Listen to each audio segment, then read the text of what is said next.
भगवान शंकर की जब उदारता होती है, करुणा होती है, दया होती है, तब कहीं ये पवित्र पावन शिव महापुराण की कथा श्रवण करने का सौभाग्य प्राप्त होता है। शरीर से जितनी 21,600 श्वास जो रोज निकल रही है,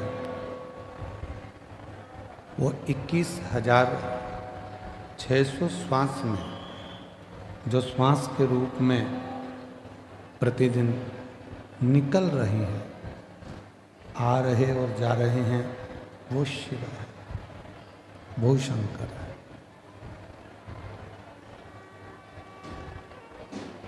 हम भगवान देवादिदेव महादेव को ढूंढने के लिए ना जाने कितने तीर्थ,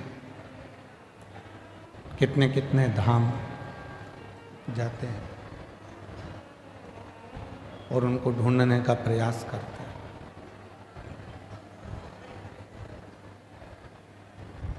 पर शिव महापुराण की कथा कहती है कि शिव को ढूंढने के लिए बहुत दूर हमको जाने की जरूरत नहीं पड़ती। भगवान शंकर को यदि हमें ढूंढना ही है तो एकांत में बैठकर जब हम पंचाक्षर मंत्र नमः शिवाय, षडाक्षर मंत्र ओम नमः शिवाय का जप करते हैं या मुख से श्री शिवाय नमस्तुभ्यम कहते हैं, तो जितनी मौनता में, जितनी शांति में हम शिव को ढूंढने का प्रयास करते हैं, उतनी ही जल्दी शिव हमारी उन श्वासों में से हमको दर्शन जरूर देते हैं।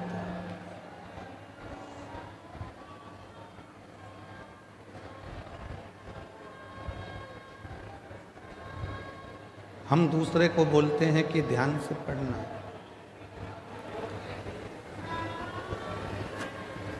हम दूसरे से बोलते हैं कि ध्यान से पढ़ाई करो, ध्यान से गाड़ी चलाना, ध्यान से काम करना। और ऐसा नहीं है कि केवल एक या दो ही लोग ऐसा बोलते हैं, बहुत सारे लोग।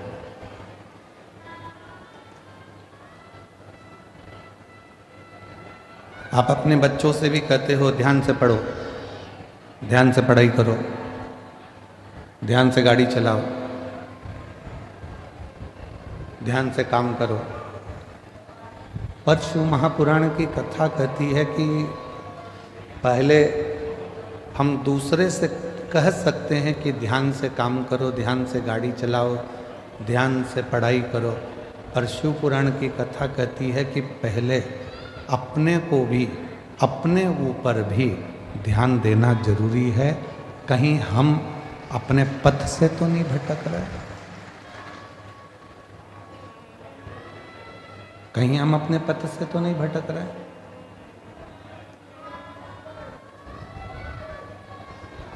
जगत को सुधारने का कार्य करते हैं और मालूम पड़े कि हम अपने ही पथ से भटक जाएं तो वो श्रेष्ठ नहीं।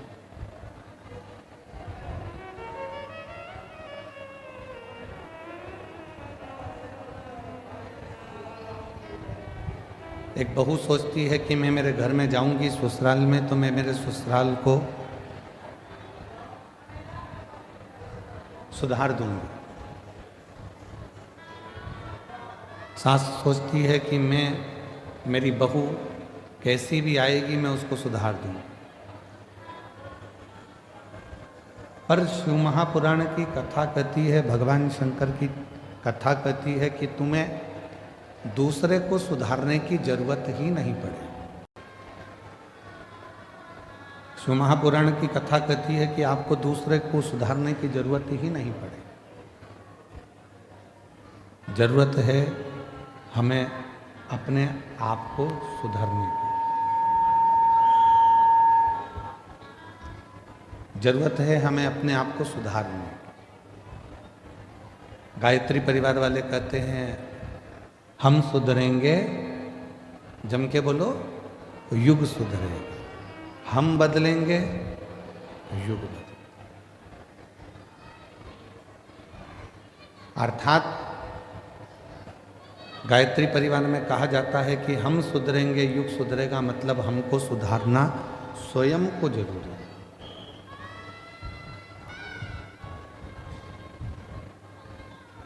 कई माताएं अपने अपनी बहुओं से कहती हैं कि शिव जी के मंदिर जाया करो, शंकर जी के मंदिर जाया करो। कोई बेटे से कहती हैं बेटा मंदिर जाया करो।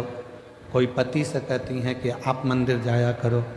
पर मेरा निवेदन इस व्यासपीठ से शिव महापुराण की कथा के माध्यम से है कि पहले हम दूसरे को मंदिर जाने का कहते हैं तो सबसे पहले अपने आप को भी मंदिर जाना प्रारंभ करना पड़ेगा।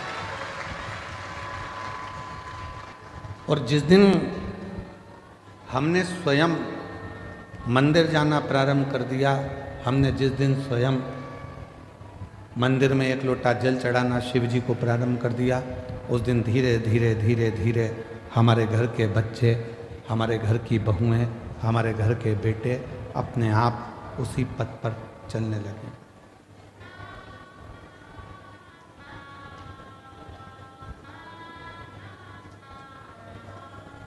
हम कहते तुम करो, बेटा तू मंदिर जा, बहू तू मंदिर जा, पर हम स्वयं ना जा पाए तो वो श्रेष्ठ नहीं। हमें खुद को जाना पड़ेगा, हमको स्वयं को पहुंचना पड़ेगा। और तेरे मंदिर में आना मेरा काम है, मेरी बिगड़ी बनाना तेरा काम है। जब आप अपना पिता मानकर भगवान शिव को, कालाधिपति महाकाल को, मेरे ओघड़दानी विश्वनाथ को, मेरे कुबरेश्वर महादेव को, मेरे शंकर भगवान को अपना पिता मानकर उसके करीब में जाकर बैठोगे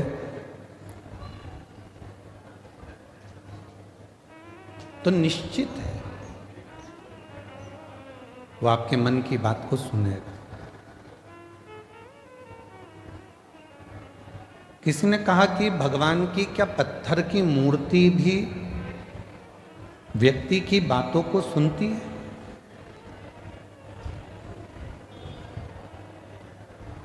क्या पत्थर की मूर्ति हम जो कहेंगे वो सुनेगी? क्या वृक्ष हमारी बातों को सुनते हैं? क्या पशु पक्षी हमारी बातों को सुनते हैं? क्यों नहीं? एक घर की स्त्री, घर की नारी जब तुलसी जी में जल चढ़ाती है और प्रसन्न चित्त होकर जल चढ़ाती है तो तुलसी के पत्ते भी प्रसन्नता का भाव दर्शाते हैं। पीपल के वृक्ष में भी आप अगर प्रसन्न होकर जल चढ़ाते हो तो पीपल का वृक्ष भी प्रसन्नता देता। बट वृक्ष में आप प्रसन्न होकर जल चढ़ाते हो तो बट वृक्ष भी प्रसन्नता का भाव देता। बेलपत्री का छोटा सा पौधा है, उसमें आप प्रसन्न होकर जल चढ़ाइए तो वह बेलपत्र भी प्रसन्नता का भाव देता।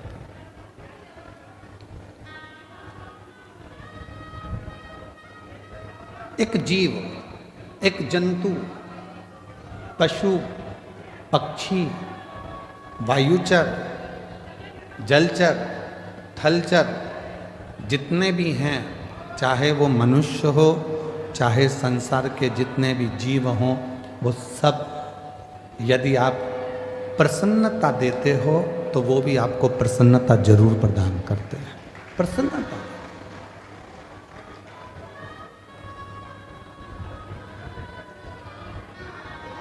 शिव महापुराण की कथा तो पहले भी एक बार कहा था, यदि किसी की तबीयत खराब है तो उससे दिन में कम से कम 2 बार मिलो। कितनी बार मिलो? जम के बोलो। घर में अगर किसी की तबीयत खराब है, परिवार में किसी की तबीयत खराब है, कुटुंब में किसी की तबीयत खराब है, कोई रिश्तेदार की तबीयत खराब है, तो कम से कम दिन में 2 बार मिलो। क्यों मिलो? तुम्हारे जाकर खड़े होने से, मिलने से उसके परिवार में और उसको हिम्मत आ जाती है उस बीमारी से लड़ने की।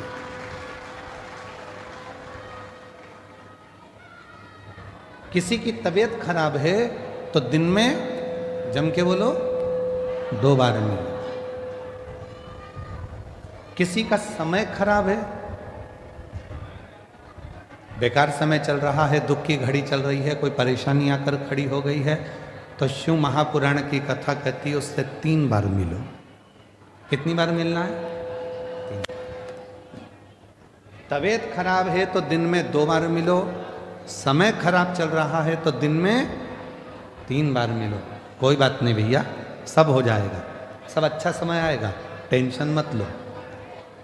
खड़े हो जाओ, उसकी दुख की घड़ी, उसकी परेशानी की घड़ी, उसकी संकट की घड़ी। महाराज,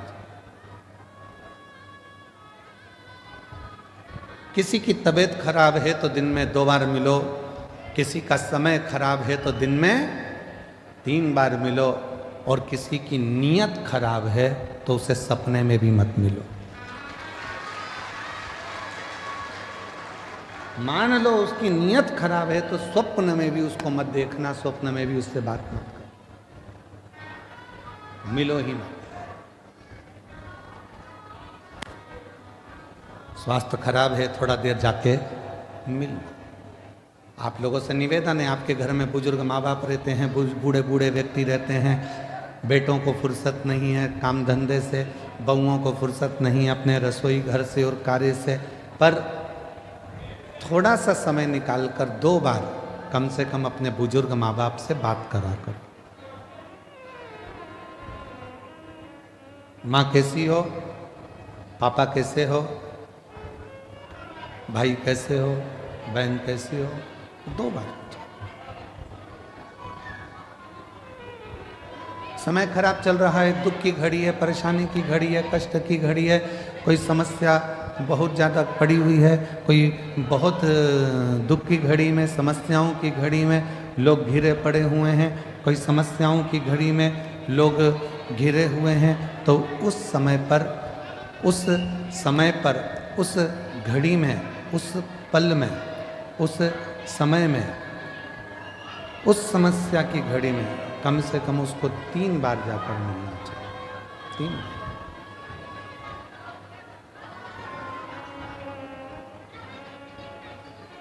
उस समस्या की घड़ी में, उस दुख की घड़ी में, उस परेशानी की घड़ी में कम से कम 3 बार जाकर खड़े हो।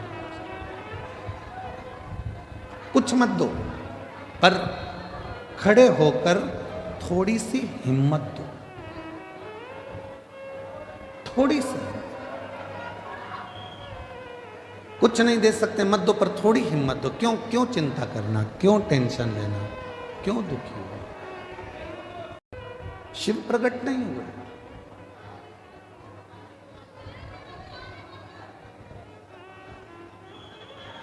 मां पार्वती जी थोड़ी सी हिम्मत हार गई। कब? जब उन्होंने सूखे पत्तों का सेवन किया। नासिका के एक ही छिद्र से श्वास लेती हैं और इसी छिद्र से श्वास छोड़ देती हैं। तब थोड़ी सी हिम्मत मां जगतजननी जगदम्बा मां पार्वती जी हारी। कई माताएं व्रत करती हैं, साधना करती हैं, उपास करती हैं, नियम ले लेती हैं, कोई व्रत धारण कर लेती हैं और उनको लगता है कि मैं व्रत कर रही हूं। जब आप लोग हिम्मत हारने लगते हो तो जिसका तुम व्रत कर रहे हो, जिसकी तुम साधना कर रहे हो, जिसका तुम तप कर रहे हो, वो देवता तुम्हें हिम्मत देने के लिए तुम्हारे मन के अंदर आकर विराजमान हो जाता है, तब वो आता है।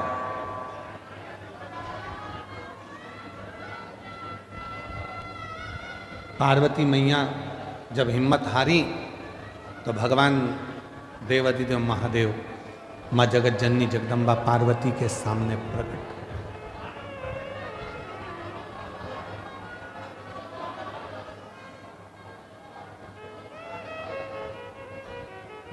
और शंभु शरणे पड़ी मांगू घड़ी रे घड़ी दुख काटो दया करे दर्शन आपो शंभु शरणे पड़ी मांगू घड़ी रे घड़ी दुख काटो दया करे दर्शन आपो। शिव पार्वती जी की साक्षी में उनको बल देने के लिए प्रकट, असली स्वरूप में नहीं। असली स्वरूप में शिव नहीं है, शिव स्वरूप बदल कर कभी शंकर भगवान ऋषि का रूप लेकर आते हैं और पार्वती को बल देते हैं, कभी शंकर भगवान मगर बनकर आते हैं पार्वती को बल देते हैं, कभी शंकर भगवान पार्वती जी के सम्मुख में कोई स्त्री का रूप लेकर आते हैं, बल देते हैं।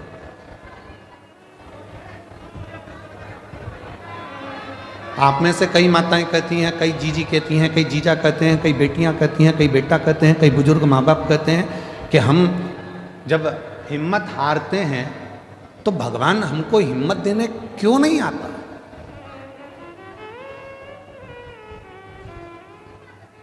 भगवान को हिम्मत देने क्यों नहीं आता।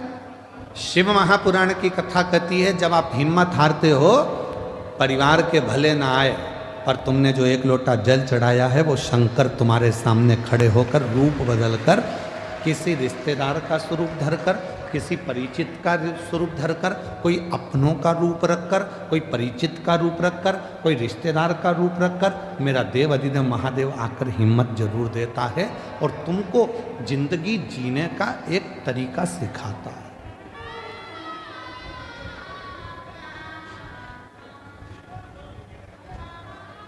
ऐसा नहीं कि संसार में जो जन्मे हैं उनको मौका नहीं मिलता, सबको देता।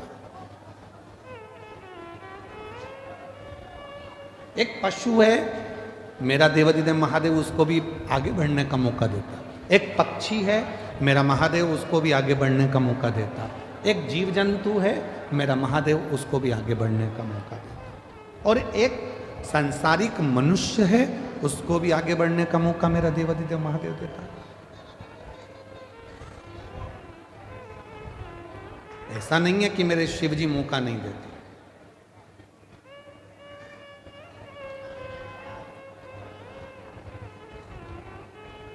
नदी में, पानी में, समुद्र में, तालाब में, कुएं में, बावड़ी में अगर कोई डूबता है, कोई डूब रहा है, तो पानी भी एक मौका देता है उसको उछाल देकर बाहर निकालने का कि अभी भी मौका है, तुम उससे बाहर निकल।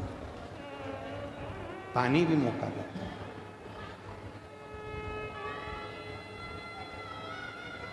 वो परमात्मा हर जगह मौका देने के लिए तैयार बैठा है।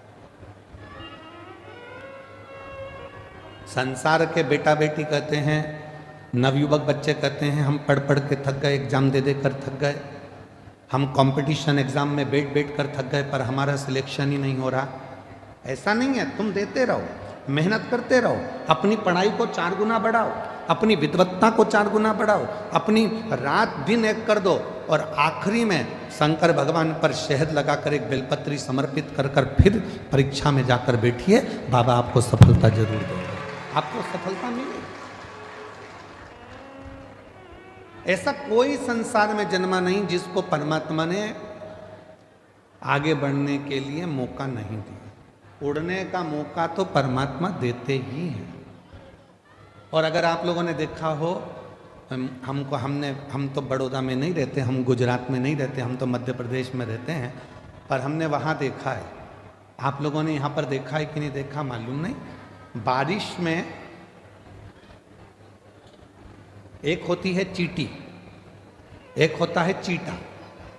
बोलो बोलो, देखा है कि नहीं देखा? समय एक ऐसा आता है कि भगवान वो चींटी को भी पर दे देता है और चीटे को भी पर देता है कि उड़ ले, तू भी उन्नति की ओर बढ़ ले, तू भी आ। अब जरा विचार करिएगा कि वो परमात्मा जब चींटी को पर दे सकता है, वो परमात्मा जब चीटे को पर दे सकता है, पर उस चीटे और चींटी में भी कोई कोई चींटी चीटे ऐसे रहते हैं, पर मिलने के बाद भी वो उड़ते ही नहीं हैं, वो आगे बढ़ते ही नहीं हैं। संसार में ऐसे लोग भी हैं कि उनको मौका मिलता है तो भी उस मौके का वो फायदा ना उठाकर वहीं की वहीं पड़े रहते हैं और आगे बढ़ नहीं। उसने चींटी को भी पर दिया, उसने चीटे को भी पर दिया कि तू बढ़ ले, आगे बढ़ ले। इसको कहते हैं शिव महापुराण ज्ञान यज्ञ। कौन सा यज्ञ है ये? जम के बोलो जरा। शिव महापुराण ज्ञान यज्ञ। क्योंकि सारे यज्ञों में सबसे बड़ा यज्ञ होता है ज्ञान का यज्ञ।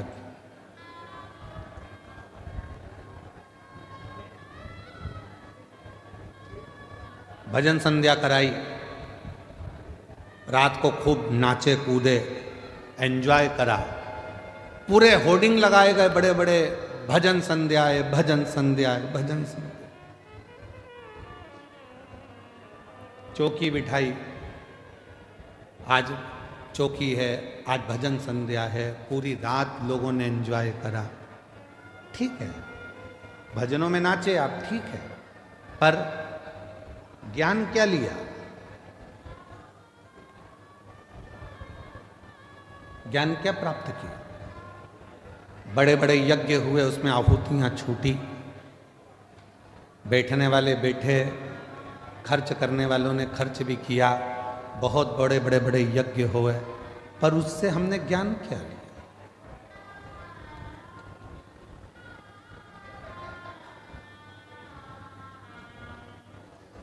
इसको शिव महापुराण ज्ञान यज्ञ कहते हैं। तो कहा गुरुजी अगर ये यज्ञ है तो यहां कुंडी कहां है? हवन की कुंडी कहां है? तो शिव महापुराण कहती है जितनी मुंडी उतनी कुंडी। ये ज्ञान यज्ञ है।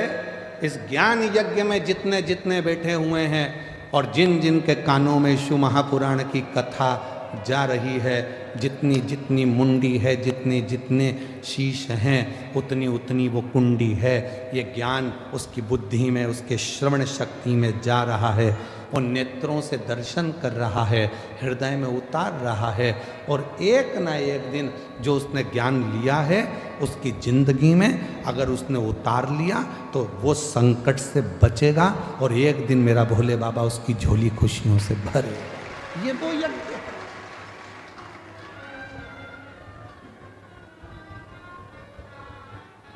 यहां व्यक्ति स्वयं आत्मा से परमात्मा को मिलाने का प्रयास कर रहा है,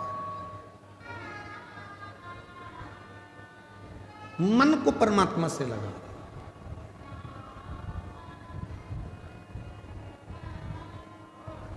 कभी किसी महाराज जी ने अपने प्रवचन में नहीं कहा कि शरीर को परमात्मा से लगाओ। कभी किसी महाराज जी ने, बड़े बड़े संत साधु ने भी अपने अपने प्रवचन में नहीं कहा कि इस तन को परमात्मा से लगाओ। किसी संत साधु गुरुजन ने नहीं कहा, किसी वक्ता ने नहीं कहा कि तन को परमात्मा से लगाओ। जिसने भी कहा एक ही बात कही, मन को, चित्त को परमात्मा से लगाओ, आत्मा को परमात्मा से लगाओ। क्यों? तन लगाने का क्यों नहीं बोला? शरीर को परमात्मा से लगाने का क्यों नहीं बोला? क्योंकि शरीर माता और पिता की देन है। इस शरीर में आधा भाग माँ का है, इस शरीर में आधा भाग पिता का। शरीर माता पिता की देन है, और जब थोड़े से बड़े हो गए तो ये शरीर भोजन की देन है। जितना खाओगे उतने तंदुरुस्त रहोगे।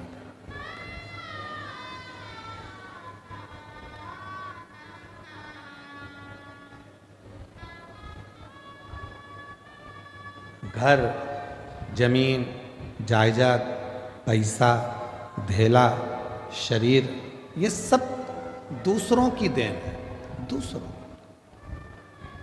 पर उस देव अधिदेव महादेव मेरे शंकर भगवान की देन क्या है? शिव जी ने आपको क्या देकर भेजा था? तो कहा शंकर भगवान ने हमको ये आत्मा, ये मन, ये चित्त देकर भेजा। इसीलिए बड़े बड़े वक्ता हो, चाहे छोटे छोटे कथा वक्ता हो, चाहे कोई संत हो, साधु हो, सन्यासी हो, तपस्वी हो, साधक हो, वो आपसे कहते हैं अपनी आत्मा को परमात्मा में लगाओ, मन को परमात्मा में लगाओ, तन को नहीं, शरीर को नहीं, मन लगाने की बात करते हैं। क्यों? क्योंकि जैसे बच्चा घूम जाता है, माँ के पास आता है तो माँ उससे गले लग जाती है, उसी तरह ये आत्मा, ये मन जब संसार में भटक जाता है और जब हम एकांत में बैठकर शिव को भजते हैं, तब वो परमात्मा इस आत्मा को संभाल लेता है और हमें उन्नति के मार्ग पर ले जाकर छोड़ देता है। हम मन नहीं लगा पा रहे।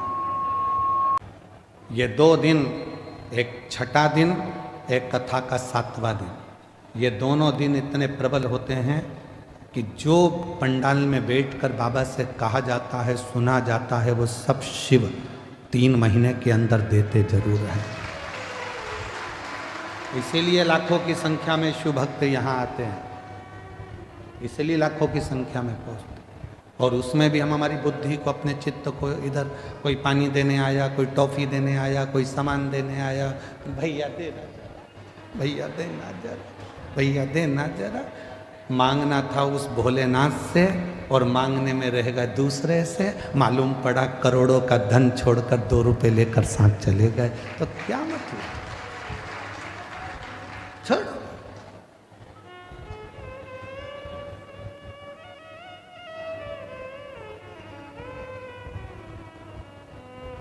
सात दिन की कथा में जितनी चिल्ला चोट नहीं होती उतनी पीछे के 2 दिन में होती है। क्यों? क्योंकि भगवान भी चाहता है अगर अच्छे से कथा सुन लेगी तो मुझे देना पड़ेगा, इसलिए इसको थोड़ा थोड़ा डिस्टर्ब करो, इसको थोड़ा परेशान करो। ये कथा नहीं सुन पाए, कथा नहीं सुन पाएगी तो मुझे देना नहीं पड़ेगा। इसका मन नहीं लगेगा तो मुझे देना नहीं पड़ेगा, मन लग गया तो फिर तो मुझे देना पड़ेगा। इसलिए 2 दिन तुम्हें समझदारी रखना है। चिल्लाने वाले चिल्लाएंगे, तुम्हें समझदारी रखना है। कोई तुम्हारे पास से बार बार उठ के जाए तो सिर पे पल्लू लेके पाँव पड़ ले, तेरे हाथ जोड़ो, बैठ नीचे बैठ। कहाँ बार बार जा रहा है? तुझमें नारद घुस गया क्या? नारद भरा गया क्या? बार बार जा रहा है, फिर आ रहा है, फिर जा रहा है, फिर आ रहा है, बैठ जा। बहुत सावधानी की जरूरत है।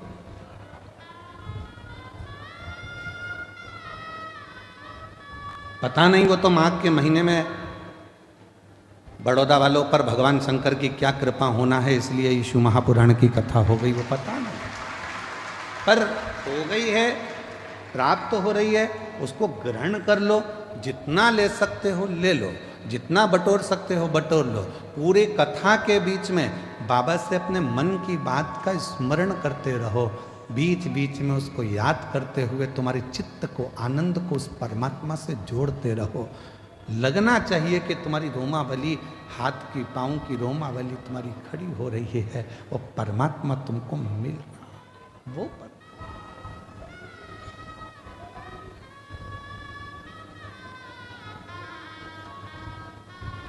भाव की मूलता रखी, भीड़ की नहीं। पार्वती मैया तप में लगी हैं, जहाँ पर वो थोड़ी सी भी डाउन होती हैं, थोड़ी सी उनको लगता है कि शिव नहीं मिलेंगे क्या, शंकर नहीं मिलेंगे क्या, तब भोले बाबा किसी न किसी का रूप रख कर आकर उनको समझा जाते। तुम भी जिंदगी में जब जब डाउन होगे, तुम्हारे जीवन में जब जब तुम परेशानी की ओर बढ़ोगे और जब जब तुम्हारे जीवन में थोड़ी तकलीफ आएगी, अगर तुमने एक लोटा जल शिव जी को चढ़ाया है तो वह मंदिर में से निकलकर महादेव तुम्हारे दरवाजे पर आकर तुमको समझाने का प्रयास। मेरा शंकर भगवान कभी अपने असली स्वरूप में नहीं आता, याद रखना। मेरा भोले बाबा कभी तुम्हारे सामने गले में सांपों की माला लेकर, डमरू लेकर, भस्म लगाकर, जटा बांधकर, रुद्राक्ष की माला पहनकर, त्रिपुंड लगाकर, ऐसे मेरे शंकर भगवान बागंबर धारण कर कर कभी नहीं आते, आते ही नहीं है। उन्होंने पार्वती जी को तुरंत माता जगत जननी जगदम्बा पार्वती जी को वचन दिए। 2 वचन माता पार्वती जी को शंकर भगवान ने दिए थे। पहला वचन दिया था कि मेरी परिक्रमा पूरी नहीं होगी, ये पार्वती को वचन दिया। इसलिए कभी भी शंकर भगवान की परिक्रमा पूरी नहीं होती। यहाँ से चालू करा, जैसे ये शिवलिंग है तो यहाँ से चालू करके यहीं से वापिस सजाते हैं, जहाँ से जल बहता है उसको लांघते नहीं, क्योंकि पार्वती को वचन दिया। गणेश जी महाराज ने शंकर भगवान की परिक्रमा पूरी कर ली थी। षडानंद कार्तिक के परिक्रमा करने मोर पर गए थे और गणेश जी ने चूहे पे बैठ के शंकर की परिक्रमा कर ली थी, देवादिदेव महादेव की।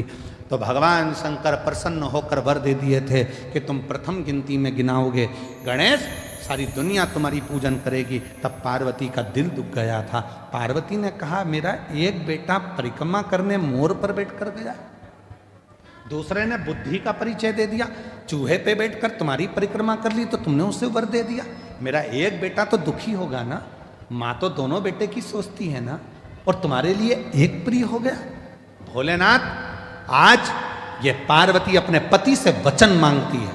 मैं जानती हूं कि तुम भोले हो, तुम्हारी कोई भी परिक्रमा करेगा तो तुम उठाकर कुछ भी दे दोगे, इसलिए आज वचन दो कि तुम्हारी कभी भी पूर्ण परिक्रमा नहीं हो। शिव जी ने वचन दे दिया, वचन कि मेरी पूर्ण परिक्रमा नहीं होगी, अधूरी परिक्रमा, पूर्णता में नहीं। शिव को पहचानो। और दूसरा, मां जगत जननी जगदम्बा भगवान शंकर से मांग रहे,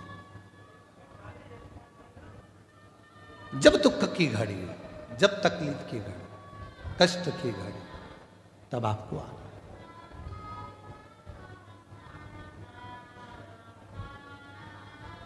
इस रूप में नहीं। क्यों?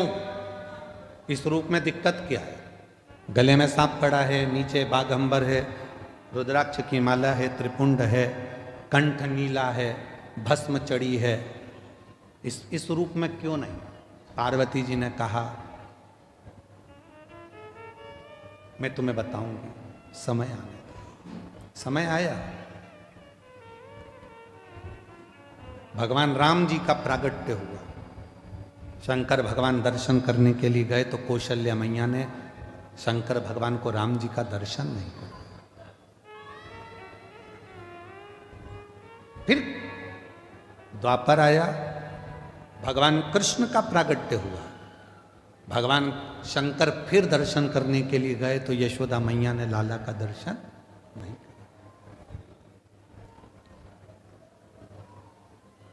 वो आप लोग एक लाइन गुनगुनाते, श्री कृष्ण के दर्शन करने चले सदा शिव गोकुल में, गली गली में शोर मचावे चले सदा शिव गोकुल में। यशोदा जी ने दर्शन कराया था भगवान को? नहीं। बाबा तुम्हारे गले में सर्प है, मेरा बच्चा डर जाएगा। बाबा तुम्हारा वेश बड़ा विचित्र है, इसको देखकर मेरा बच्चा डर जाएगा। ना राम जी का दर्शन कौशल्या जी कराती हैं, ना कृष्ण भगवान का दर्शन यशोदा जी कराती हैं। तो माता पार्वती जी ने वचन मांग लिया कि आज के बाद तुम्हारा भक्त अगर तुमको बुलाए तो इस रूप में मत जाना, कोई रूप बदल कर, उसी के परिवार का रूप रखकर, उसी के कुटुंब का रूप रखकर, उसी का अपना कोई रूप रखकर तुम चले जाना। क्यों? तुम्हारा ये स्वरूप अगर कोई देखेगा तो वो आपको कलिकाल में, कलयुग में, अगर बड़ौदा की गली में तुम जिस बंगले में रहते हो और बंगले के बाहर आकर शंकर भगवान बेल बजाएं और बेल बजा के और अच्छा बढ़िया जोरदार, माता दरवाजा खोल, इतने में तो माता कुत्ते को छू कर दे। बोलो बोलो, सही है कि गलत है? बड़ी बड़ी वीआईपी कॉलोनी में आप लोग रहते हो, बड़ी वीआईपी गाड़ी में आप लोग घूमते हो, जरा विचार करिए, चौराहे पर अगर कोई मांगने वाला आ जाए ना तो तुम्हारी गाड़ी का कांच तुरंत चढ़ा लेते हो ऊपर, वो थपथपा रही है। अब जरा विचार करिए, कितनी विचारणीय बातें हैं। तुमने गाड़ी का कांच चढ़ा लिया,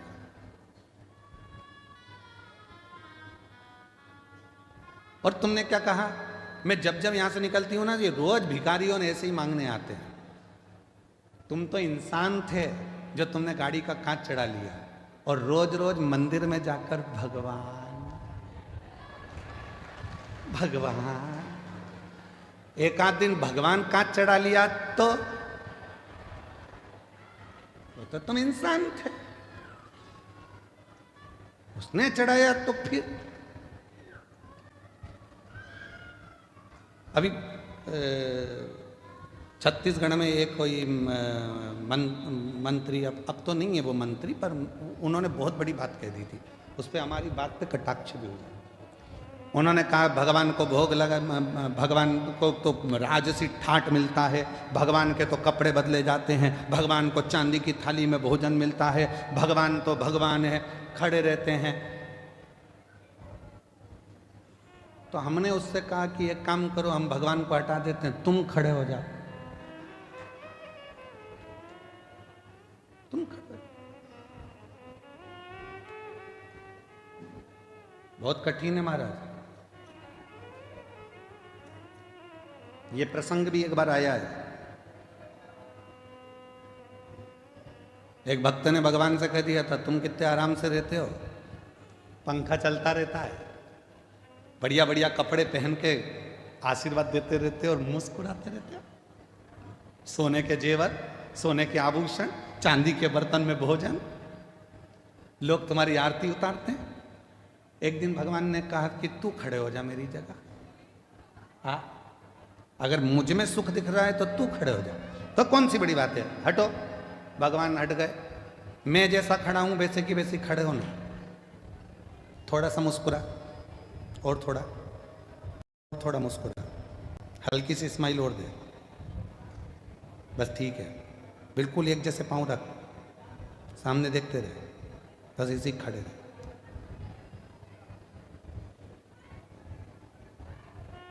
अब इतने में से नीचे से चींटा चढ़ गया,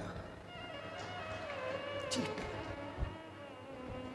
भगवान खड़े थे पास में, हिल मत जाना, ऐसे ही खड़े रहे, मुस्कुरा। अरे काय का मुस्कुराऊं, काट रहा है। भगवान बोले हम भी तो मुस्कुराते, मुस्कुरा। फिर एक आई, भगवान मेरी बहू को छोड़ा दे देना। ये पीछे से बोला इतनी बेकार है, इसको तो कुछ मत देना। भगवान बोले चुपचाप खड़े रहे।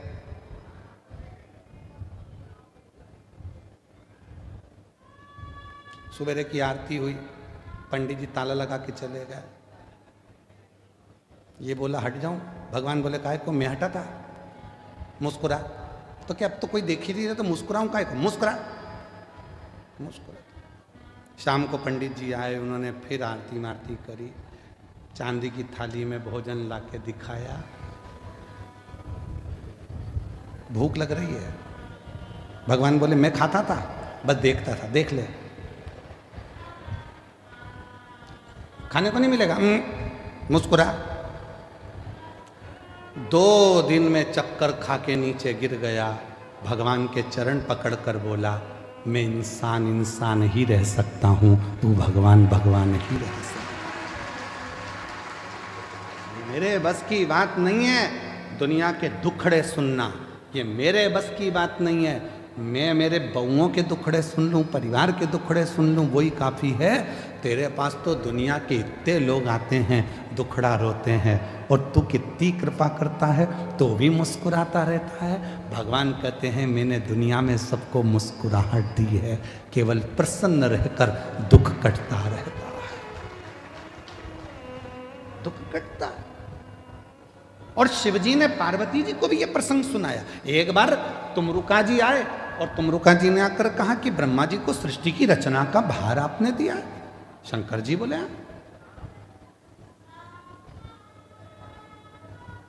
सृष्टि की बजे उठकर उसने पति को हिलाकर बोला पति से, सुनो जी, सुनो तो, बोल, मुझे नींद नहीं आ रही है। तो पति बोला मुझे आ रही है, सोन देना। नहीं, सुनो तो, बोल, मुझे इसलिए नींद नहीं आ रही, मान लो अपने कोई पप्पू हो गया तो कहां सोएगा। पति बोला कैसी मूर्खों जैसी बात करती है। पति थोड़ा सा नींद में था, इधर खसक गया, बोला इधर सो जाएगा, सो जा। पत्नी सो गई। 2:30 बजे फिर उठ गई, पति को बोला उठो। पति बोला अब क्या हुआ। मान लो अपने को एक पप्पी हो गई छोटी सी, तो वो कहाँ सोएगी। पति और खसका, इधर सो जाएगी, मेरे को सो जान दे, सुबह से ड्यूटी पे जाना है, तू सो जान दे। पति और खसक गया। 3:30 बजे फिर जग गई, उठो। पति ने पूछा अब क्या हुआ। अपने को एक और पप्पू हो गया तो वो कहाँ सोएगा। पति बेचारा और खसका। अब पलंग तो पलंग है, कोई शासन की रोड थोड़ी ना कि खसकते जा। खसकते से पलंग से धड़ से नीचे गिर गया। नींद में तो था ही, कमर का कुस्का चले गया, कमर टेढ़ी हो गई। पति बोला अब तो सो जा। पत्नी सो गई, पर पति को नींद नहीं आई, उठ गया। एक बैग तैयार करा। पत्नी सवेरे से उठते से बोलती है गुड मॉर्निंग। ये तो बताओ रात को इतनी अच्छी बात कर रहे थे, अभी सुबह सुबह कहाँ जाने की तैयारी कर रहे हो। पति ने कहा रात को मात्र पुत्र की कामना करी और कमर की हड्डी टूट गई।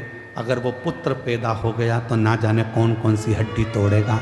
इससे अच्छा है मैं तो जाऊं और गिरनार के पर्वत पर बैठकर भगवान शिव की आराधना करूं, दत्त की आराधना करूं।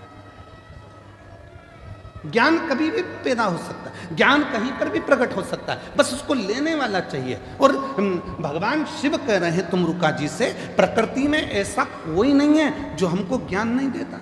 चिड़िया हमको चहकना सिखाती है, मोर हमको नाचना सिखाता है, कोयल हमको गुनगुनाना सिखाती है, गाना सिखाती है, नदियां हमको सिखाती हैं कि हमेशा निरंतर चलते रहो, बढ़ते रहो, पीछे मुड़कर मत देखो।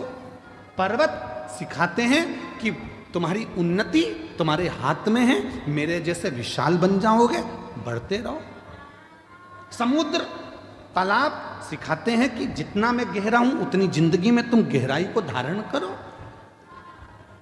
पृथ्वी सिखाती है कि धैर्य रखो।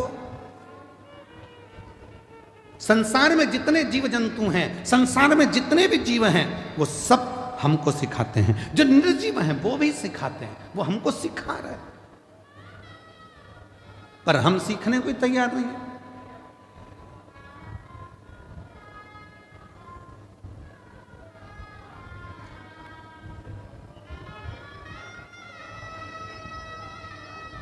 सास कहती है ये कल की आई हुई बहू की सुनूंगी मैं। सास के मुंह के शब्द रहते हैं कि कल की आई बहू की सुन के चलूंगी, उसकी सुनूंगी। बहू कहती है मैंने अपने बाप की नहीं सुनी तो तुम्हारी सुनूंगी।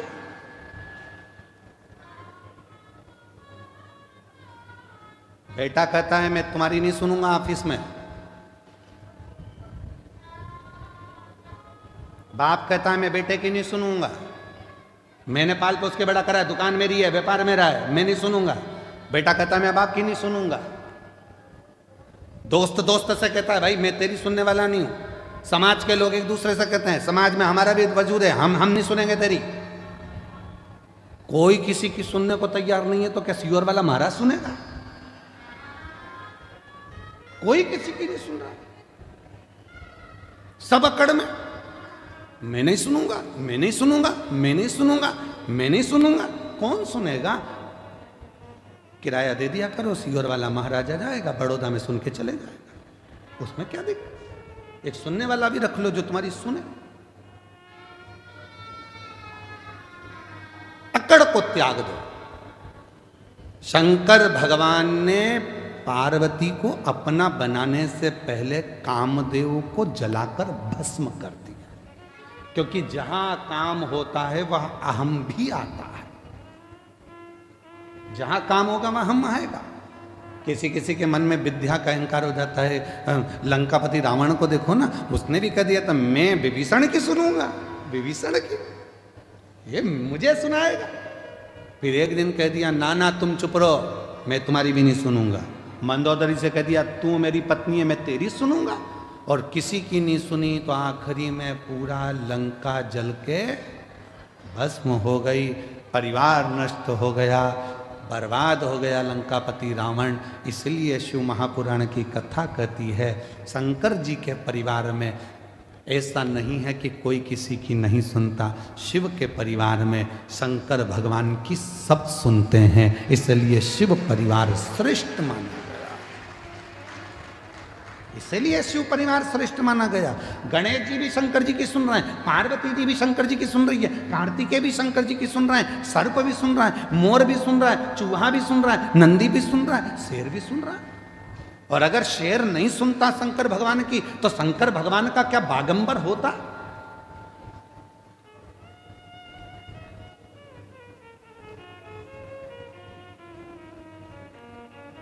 शिव जी क्या बागंबर पहनते?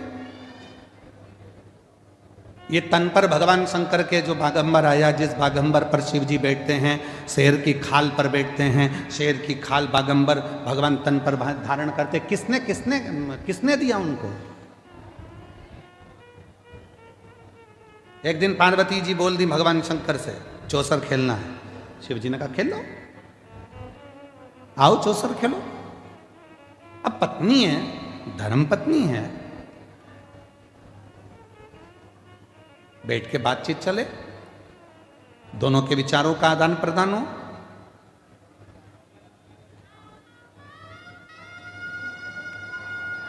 बहुत विचित्र समय है, पर हमको बड़ौदा में बहुत अच्छी चीज लगी है।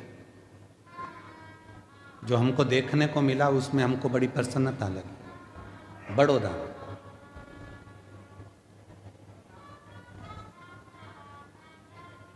बड़ौदा में एक एक नारी, एक एक जीजी, एक एक बहन, एक एक स्त्री खाली नहीं बैठी है। कुछ ना कुछ काम भले वो घर से कर रही है चाहे बाजार से कर रही है, पर वो पति के साथ कदम से कदम मिलाकर आगे बढ़ रही है। ये भारत की है।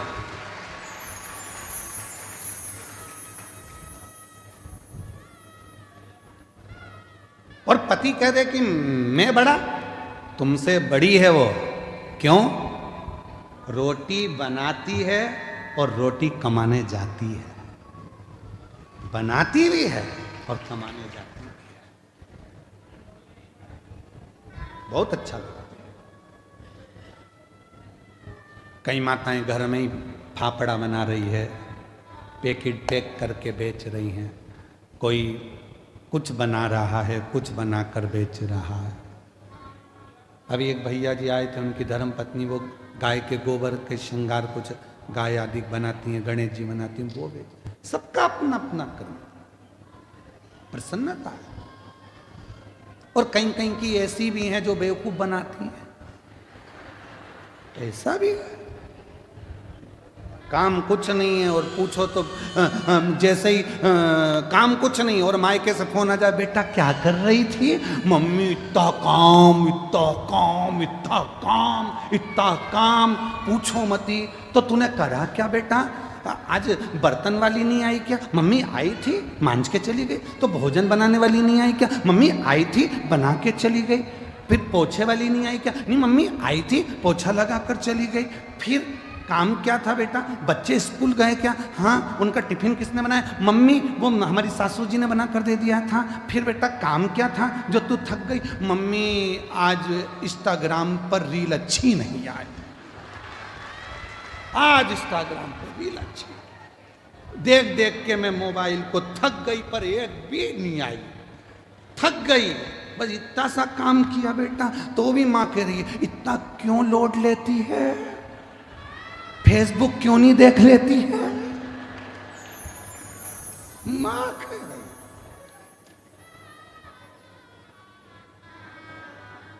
हे भगवान, देख तेरे संसार की हालत क्या हो गई भगवान।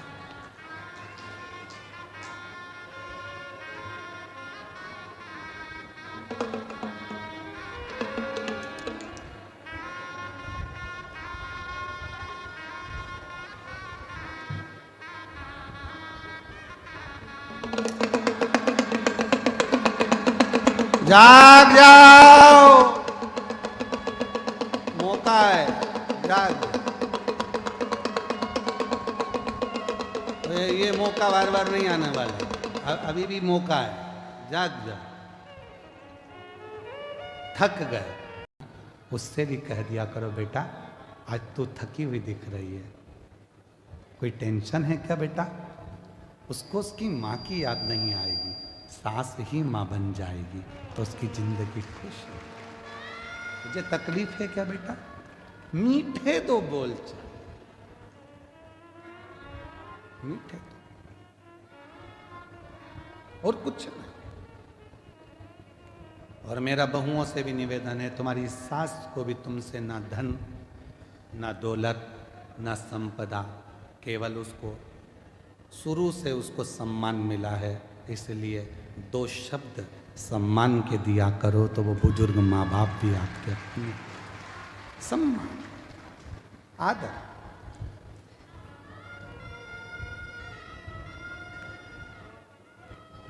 पार्वती मैया जीव जंतु पशु पक्षी ये सब हमको सीख रहे, सब सीख।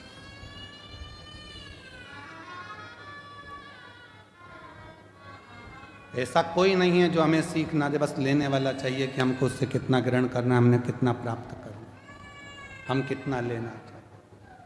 और जितना जितना आप उस आनंद के साथ उस जीव से सीखेंगे, सीखना चाहिए, ग्रहण करना चाहिए, रखना चाहिए, पर हम ले नहीं।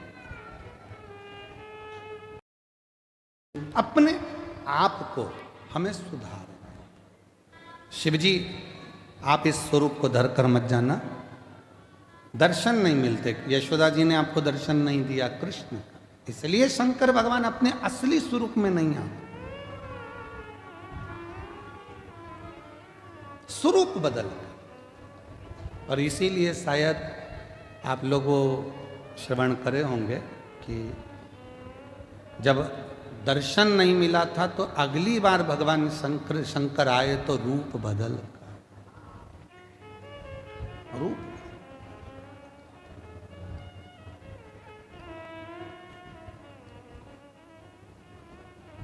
शिव जी से वचन मांग लिया। एक वचन है शिव जी की पूर्ण परिक्रमा में,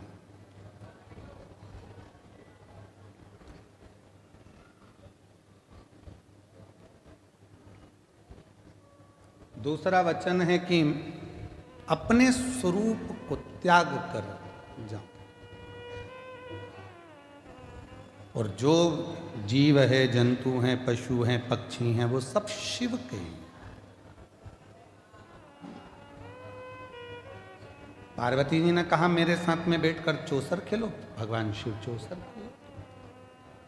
चौसर में पार्वती जी ने सारे वस्त्र शंकर भगवान के जो बागंबर था वो ले लिए। शिव जी के जो भी वस्त्र थे वो वस्त्र सब धारण कर। शिव जी नग्न वेशधारी थे। कर्पूर गौरम करुणावतारम संसार सारम भुजगेन्द्रम सदा हृदयारविंदे भवं भवामि सहितं नमामि। शिव नग्न वेशधारी हो, नग्न वेश। एक वन में से निकल रहे थे, ऋषियों की धर्म पत्नियां शंकर भगवान के बैठे हुए स्वरूप का दर्शन कर रहे थे। इतने सुंदर देवादिदेव महादेव, इतने सुंदर कि ऋषियों की धर्म पत्नियां उनको देखकर स्तुप्त हो गई, रुक गई, हिली तक नहीं।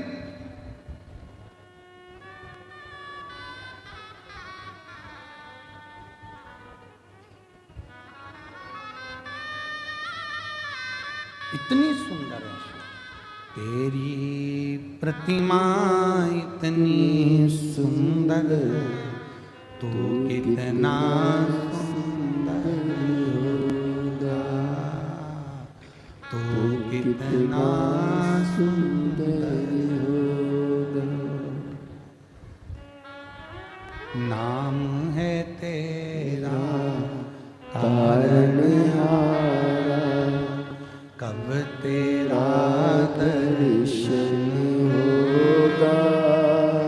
तेरी प्रतिमा इतनी सुंदर, तू कितना सुंदर होगा, तू कितना सुंदर होगा। एक बात बोले हमारी जीजियों और हमारे जीजाओं, बेटियों बेटाओं, मेरे बुजुर्ग माँ बाप, सही में तो शिवजी अगर तुम्हारे सामने आ जाए ना तो तुम पहचान तो नहीं पाओ। उसको पहचानना कठिन, बहुत कठिन। किस रूप में आता है, कब आता है, कैसे आता है,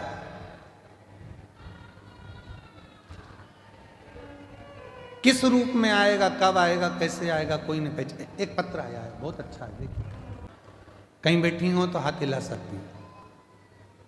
शादी के 25 साल हो गए थे पर संतान नहीं थी। जब 25 साल शादी के हो गए और संतान नहीं हुई, जिस मकान में हम किराए के में रहते थे वो मकान छोड़ा, दूसरे मकान में गए। तो जिस मकान में हम रह रहे थे उसी मकान की मालकिन आपकी कथा सुनती थी। उसने हमको देखा कि दोनों की अवस्था तो बहुत हो गई पर बच्चे नहीं दिखे, तो पहले उसने कहा कि आपके बच्चे कहीं विदेश में पढ़ते हैं? हमने कहा नहीं, हमारे तो 25 साल हो गए शादी को, बच्चे है ही नहीं। बच्चे नहीं?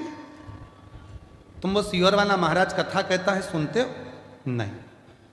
एक काम करो, पावागढ़ के कंजरी में वो सियोर वाला महाराज आया है हाल में कथा करने के लिए, तुम वहां चले जाओ। गुरुजी, पहली बार किसी ने हमको आपसे मिलाने के लिए बोला।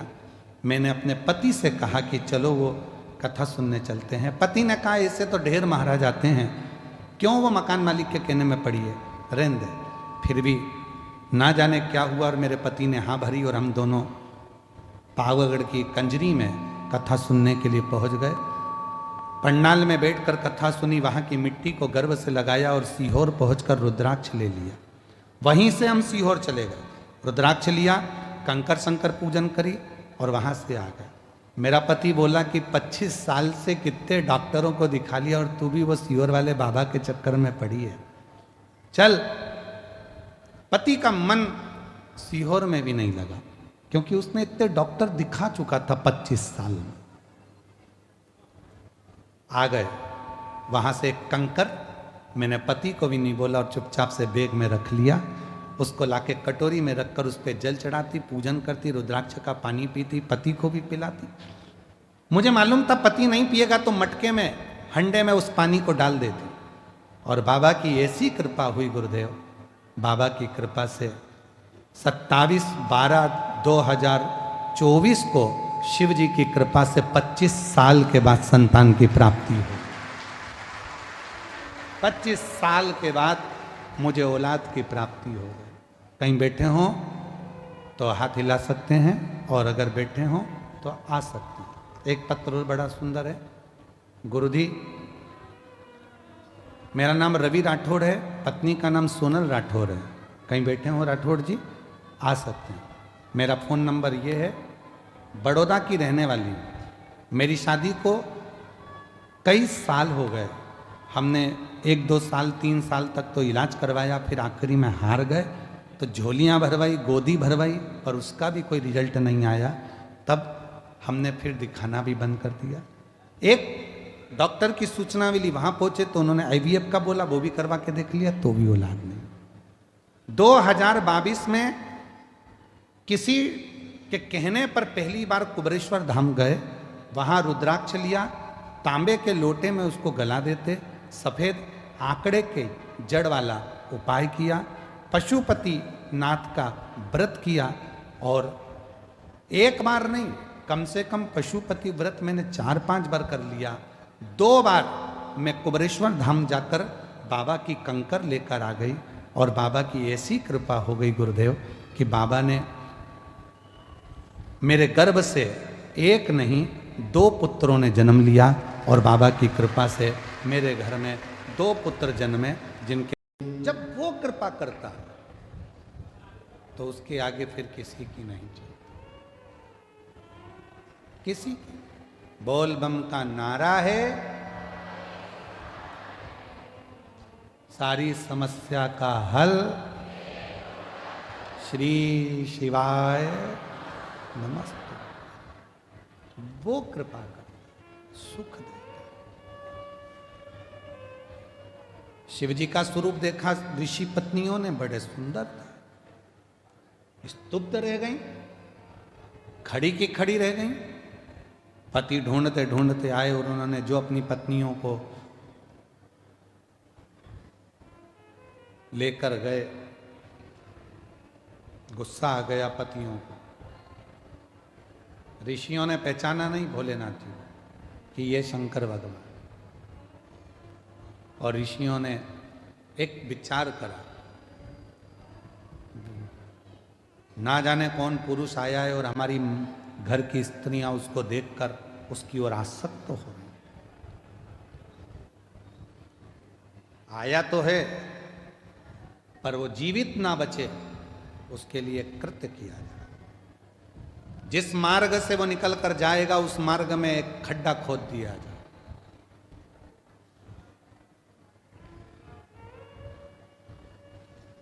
और उसी खड्डे में सिंह भी गिरेगा, और जो वो नग्न वेश में बैठा है वो भी गिरेगा उसी खड्डे।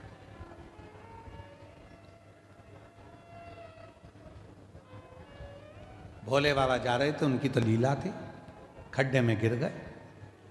एक सिंह को अग्नि की मशाल के द्वारा ऋषियों लेकर आए और उस खड्डे में गिरा दिया। बाघ सिंह भी उस खड्डे में है, और मेरा शिव भी उस खड्डे में है। बाघ तो खाने के लिए शिव जी की ओर जो आया, शंकर भगवान उसकी ओर देखकर मुस्कुरा दिए। मुस्कुरा। दुनिया की हम सूरत की कथा में एक बात कही थी, आज फिर कह रहा है। लड़ाई होती है ना, तो जूता चलता है, चप्पल चलती है, डंडे चलते हैं, बंदूक की गोली चलती है, थप्पड़ चलते हैं, सब कुछ चलते हैं। पर एक बात याद रखना, ना बंदूक की गोली चले, ना डंडे चले, ना जूते चले, ना चप्पल चले, ना घूसा चले, ना थप्पड़ चले, अगर ये जीवान ना चले। जितनी भी लड़ाई होती है ये जीवान के कारण होती है। अगर जीवान ना चले तो ना डंडे चलेंगे, ना जूता चलेगा, ना चप्पल चलेगा, ना बंदूक की गोली चलेगी, ना कुछ चलेगा। बोलो बोलो, सही है कि गलत? जो कुछ भी चलता है वो जीवान से चलता है। जिभ्या चलना बंद हो तो कुछ नहीं चलना नहीं। सिंह दिखा सामने, शिव जी मुस्कुरा दिए। शेर ने आक्रमण करा, शंकर भगवान ने उसको पछाड़ा। सिंह को जब मारने लगे तो शेर हाथ जोड़कर बोलता, मैं पशु हूं, मेरा स्वभाव है, जो मेरे सामने आएगा मैं उसको खाऊंगा। मैं सिंह हूं, मेरा स्वभाव है, जो मेरे सामने आएगा मैं उसको खाऊंगा।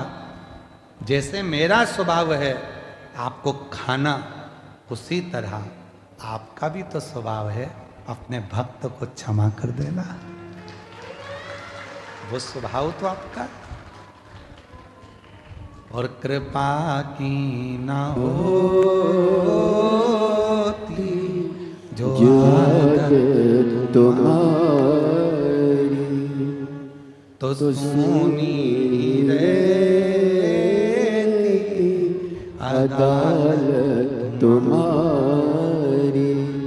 गरीबों के दिल में जगह तुम न पाते, तो किस दिल में होती इबादत तुम्हारी।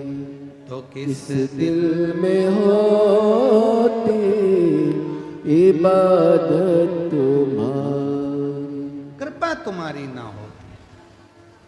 मैं सिंह हूं, पशु हूं, मेरा स्वभाव है खाना, मेरा स्वभाव है आक्रमण करना, पर आपका स्वभाव तो है क्षमा करना, दया करना, करुणा करना।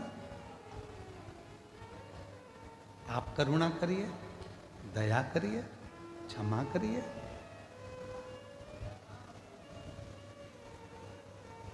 शिव जी मुस्कुरा दिए।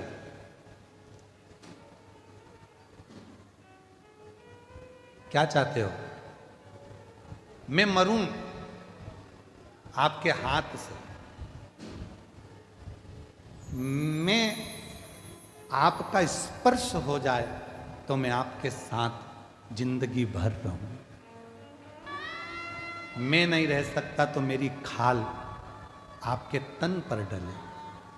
शिव जी ने उसी बाघ की खाल को तन पर पहन लिया। शिव का नाम बागेश्वर महादेव हो गया।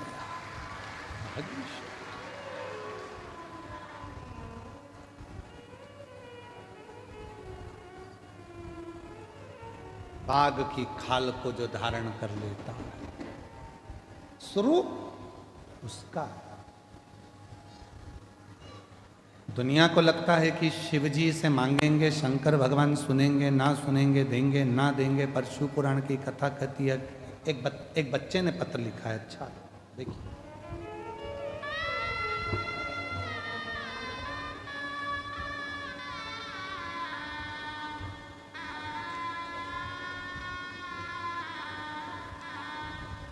उस बच्चे का पत्र मिले उससे पहले एक पत्र और है। अच्छा है।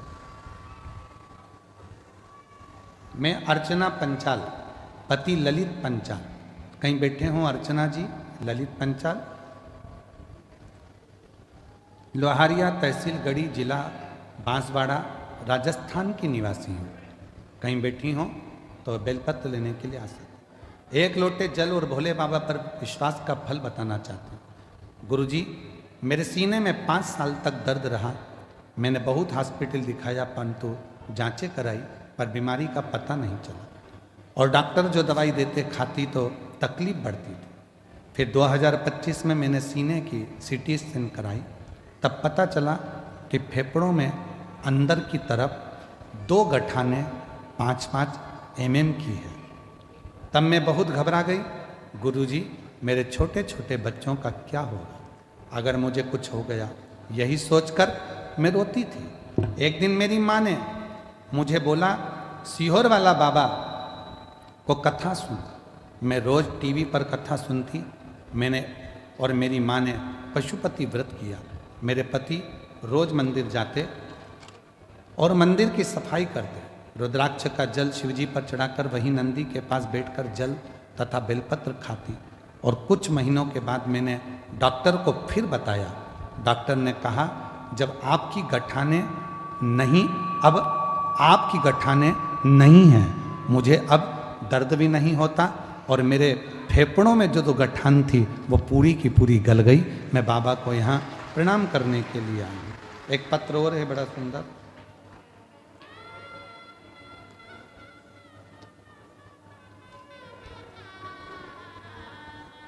भगवती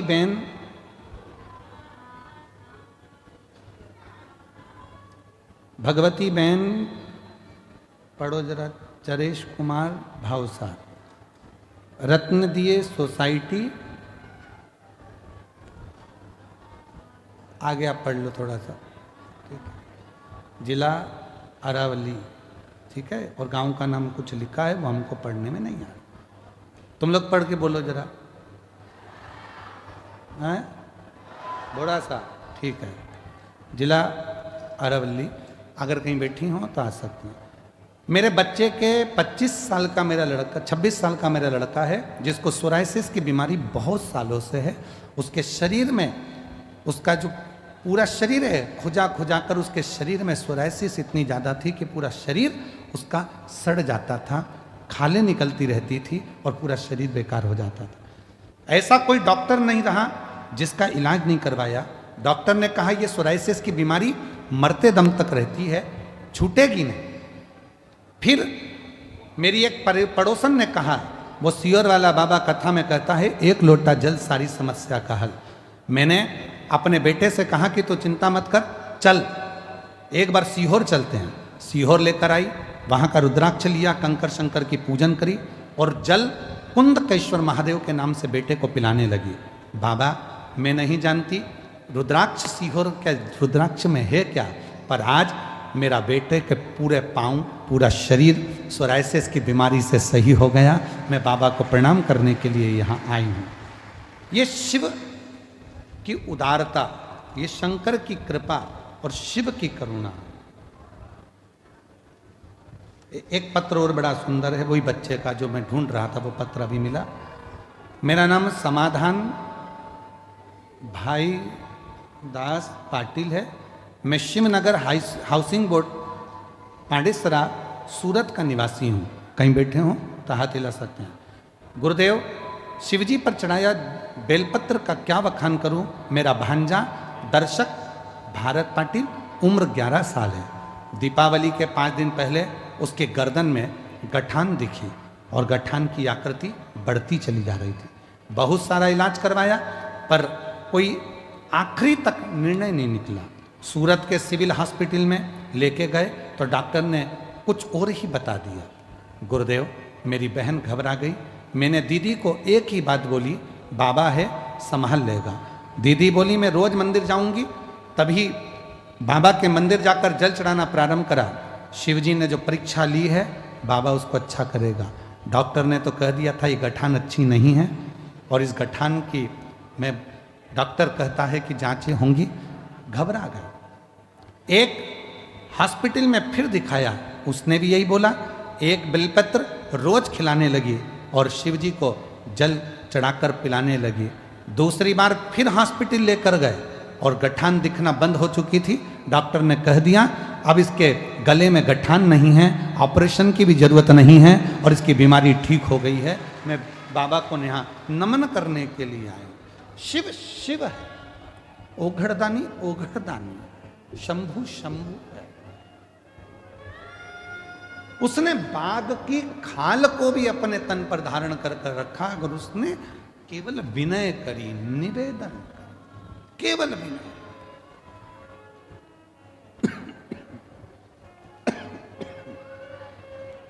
और एकानंद चतुरान पंचानंद भोले पंचानंद राजे हंसासन गरुड़ासन हंसासन गरुड़ासन वृषवाहन साजे। ओम जय शिवकार।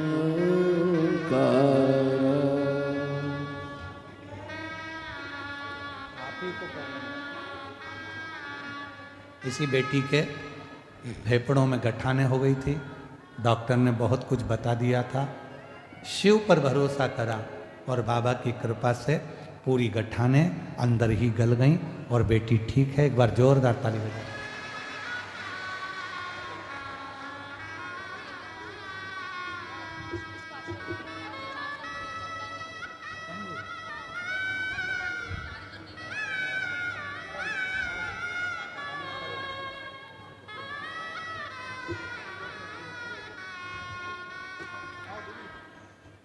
ऐसे दयालुनाथ से रिश्ता बनाइए,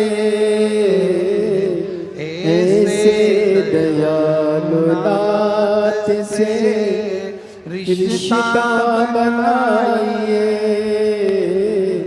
मिलता रहेगा आपको जो कुछ भी चाहिए, मिलता रहेगा आपको जो कुछ भी चाहिए। ऐसा करिश्मा होगा जो हुआ कभी नहीं, ऐसा करिश्मा होगा जो हुआ कभी नहीं। तेरी दया बनी रहे जब तक है जिंदगी, तेरी दया बनी रहे जब तक है जिंदगी। मांगा है भोलेनाथ से वरदान एक ही, मांगा है भोलेनाथ से वरदान एक ही। तेरी दया बनी रहे जब तक है जिंदगी। बाबा तेरी कृपा बनी रहे। भगवान बाघ पर भी कृपा कर कर बाघ के चर्म को अपने तन पर धारण कर लेते हैं। शिव बागंबर धारी बन जाते हैं। बागंबर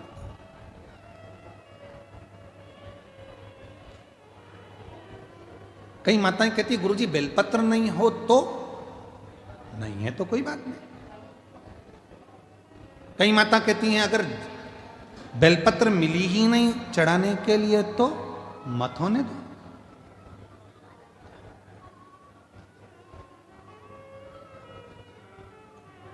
गुरुजी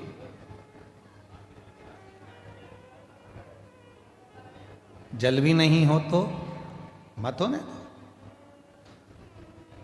भस्म भी नहीं हो तो मत होने दो, चंदन भी ना हो तो मत होने दो, मत होने। दिल तो है, वो दिल शिव को देना प्रारंभ कर दो, बस संभाल लेगा। पर गलती तो एक सबसे बड़ी है ना, तो तुम दिल तो ना जाने कितनों को दिन भर व्हाट्सएप पे दे देते हो, दिन भर इंस्टाग्राम पर दे देते हो। एक बना बनाया ऐसे 4-5 आते हैं, इसमें एक मुस्कुराता हुआ फोटो, एक आंसू बहाता हुआ, एक रोता हुआ, एक हड्डी जैसा, और उसी में एक बना हुआ आता लाल कलर का दिल। आजकल दिल नहीं हुआ, वो तो खिलौना हो गया। बस कोई ने भी कोई बात भेजी और तुमने उसमें दिल का टप जमा कर भेज दिया, उसको लगा मुझको दिल भेज रहा है। दिल, शंकर भगवान बोले जो दिल तुझे मुझे देना था वो तूने व्हाट्सएप पे ना जाने कितनों को दे दिया, इंस्टाग्राम पर ना जाने कितनों को दे दिया, फेसबुक पर ना जाने कितनों को दे दिया।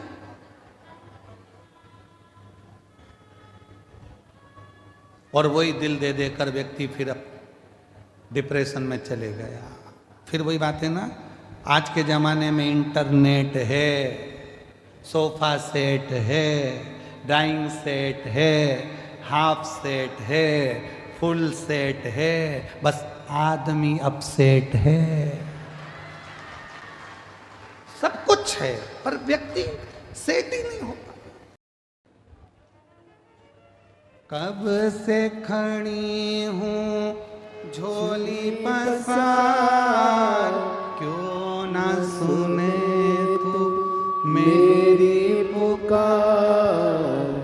हमारे यहाँ कुबेरेश्वर धाम पर आरती के बाद में प्रदोष काल में बाबा की ये स्तुति गाई जाती है, क्योंकि भक्त आते हैं बाबा के आगे झोली पसारने के लिए, और हम भी वहां रहते हैं तो बाबा के सामने झोली पसार कर मांगते हैं। विदल और एक उत्पल, दो असुर ऐसे थे जिनका संहार मां जगतजननी जगदम्बा जी ने कुंदुक का प्रहार कर कर किया, और वो कुंदुक शिव जी के चरणों में जाकर गिरा तो शंकर जी का नाम कुंदकेश्वर। आप कोई दवाई लेते हैं, डॉक्टर साहब के पास जाते हैं, और हम फिर निवेदन करेंगे, यदि शरीर में रोग है, कष्ट है, बीमारी है, तो अपने नज़दीक के हॉस्पिटल में डॉक्टर के पास, फैमिली डॉक्टर के पास जरूर जाओ। क्यों? क्योंकि डॉक्टर शिव का एक रूप है। शिव महापुराण में डॉक्टर को शंकर माना गया, क्योंकि शिव के पास भी विश्वास लेकर जाते हैं और डॉक्टर के पास भी विश्वास लेकर जाते हैं। शरीर में रोग आया है, बीमारी आई है, डॉक्टर के पास जाओ, वो जांच का बोले जांच कराओ, दवाई का बोले दवाई खाओ।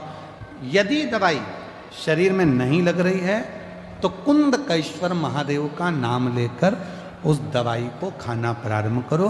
धीरे धीरे मेरा भोलेनाथ आपके स्वास्थ्य को आराम देना प्रारंभ। हम तो यहाँ तक कहेंगे, अगर कोई अड़चन आ जाती है, कोई परेशानी आ जाती है, कोई अड़चन पड़ जाती है, परेशानी पड़ जाती है, और उसमें कोई हल नहीं निकल रहा है, उस अड़चन में कोई हल नहीं निकल रहा है, परेशानी का कोई हल नहीं निकल रहा है, तो भी एक दुर्वा कुंदकेश्वर महादेव जी के नाम से शिव को चढ़ाकर फिर जाओ, उसमें हल मिलना प्रारंभ। कुंदकेश्वर महादेव हमारे मंजिल तक हमको पहुंचाते हैं। अष्टमी तिथि को 12 महीने में शुक्ल पक्ष कृष्ण पक्ष की अष्टमी तिथि पड़ती है।